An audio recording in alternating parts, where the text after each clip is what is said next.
Crevega, who's going to battle extremely hard and takes up the running, and Crevega is going to make history. The joy of 6 for Crevega. Benedicta back to hurdles and she wins.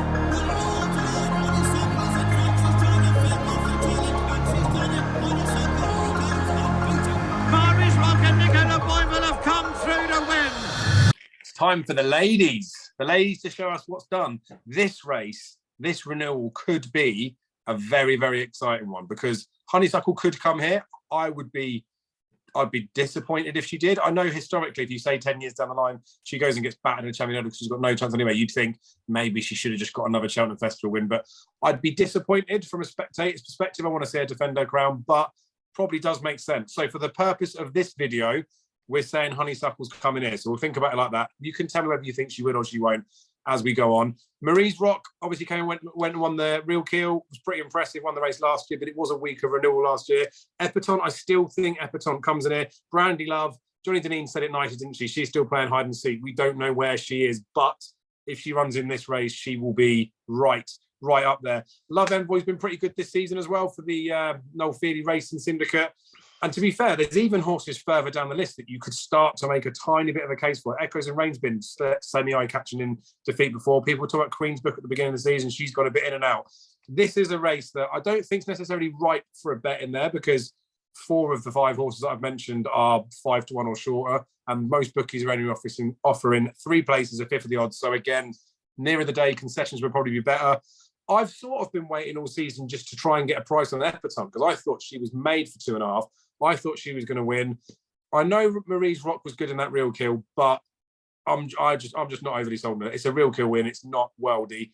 I do like Honeysuckle, and I do think that she's got a proper chance if she comes here, but I just don't know whether she actually would. I know I said at the start of it we're going to assume that she is, but I don't know. I'd still be semi-tempted to take her on. The problem is the one I want to take her on with is Epatante, and I think Epatante is the wrong price. I think she should be a bit bigger, so I'm still just sucking my thumb, waiting to see what sort of happens with it.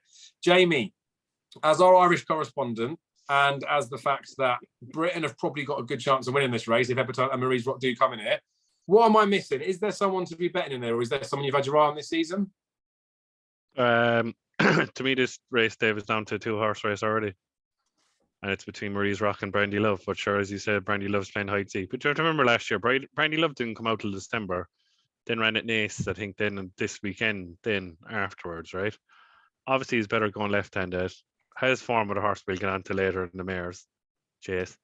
She is the only danger to Maurice Rock. Now, Maurice Rock, you can grab the form to Real Keel, beat a bunch of middle-of-the-road, no-man-land horses in the 150s in the grade 2, getting £7.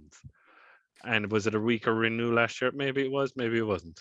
But to me, it's Maurice Rock against Brandy Love, and the rest are nowhere. Epatante has absolutely no chance up a hill over 2.5 miles at Cheltenham. Won a bad champion hurdle, I'll put it that way, Joe. Forget about her. It's Maurice Rock against Brandy Love. Now, if I put a gun to my head, I think Maurice Rock will beat Brandy Love, yeah. But the interesting thing with that as well is we did touch on the fact the non-runner money back market's already out there. Yeah. If you've not got a William Hill account, you can get in the shops. Maybe it's only peanuts, but might be all right for the sort of stakes that us type of people want to get on anyway. You can get 4 to 1 Brandy Love in the non-runner money back market, and she's about that sort of price in the anti-post market as well. Like top price would be 5 to 1. So if you did take Jamie's advice and he says those are the only 2 that could possibly win this race, backing 2 3 to 1 shots means even money in the pair, doesn't it? So you're getting just over that by backing Maurice Rock and Brandy Love across the 2 of them. So maybe not so bad. Daryl, you must know better than me in this race. I think you sort of with me on the Epatante thing, like maybe even last year we sort of thought the middle trip would have been the one for it. I think after the fact of what we've seen Zana here do, and he fell and he might have given a right challenge at Aintree, I just don't know what they're really doing with her, because I don't know why they've been running her the way they have this season. Do you still like her? Because you obviously fancied her when she won a champion hurdle.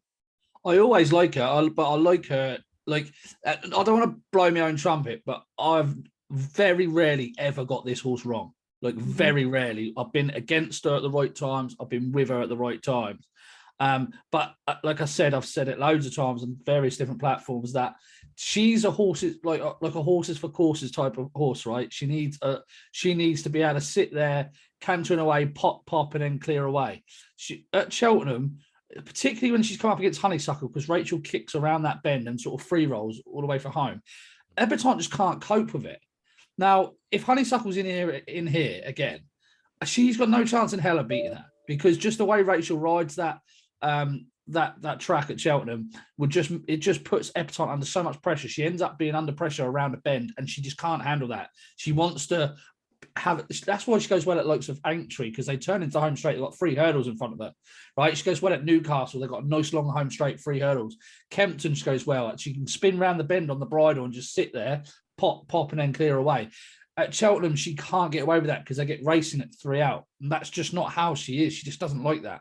I'm with Jamie. I don't think she'd get home over 2.5 up this hill the way that this race will be panned out. So I couldn't have her. And she'd have to reverse the form of Marie's Rock from Punchestown last year as well. And I don't see that. I think Marie's Rock's a much stronger stayer than she is. So Marie's Rock's the one to be with. But that's on the basis that Brandy Love it's not coming here. You know, she is on the missing list, and it's been worrying me. I've been looking for entries for her since the start of December, and nothing. She was actually cut into 3-1 on this Betfair Sportsbook market. She's out to 9-2 now. You've just said that's anti-post. You've just said she's 4-1 non-runner no bet with who? William Hill. Well, that's great. I shouldn't say that, but I'll be down the shop tomorrow and taking some of that, because if she runs here, not a chance she's a 4-1 shot. I can tell you that now. She'll absolutely piss all over these.